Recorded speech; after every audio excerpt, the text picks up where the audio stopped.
Nano Fat is a product that's generated from the patient's own fat cells. We do a small liposuction procedure. We process the fat mechanically to make smaller and smaller fat particles. And in the nano fat processing, we're actually going to destroy all the fat cells.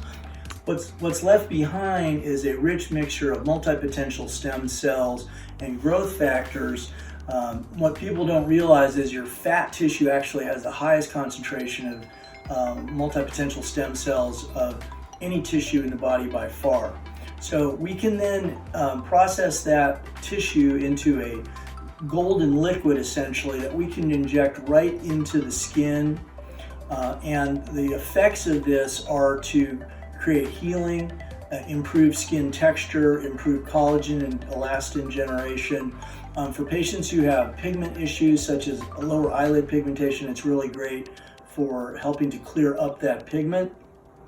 And it's a mechanical processing. There's no chemical modification of the stem cells and growth factors, and it's done in the office. It can also be done in conjunction with fat injection for volume, so you're improving the skin quality at the same time that you're plumping up lips or adding fat to other features in the face to create volume.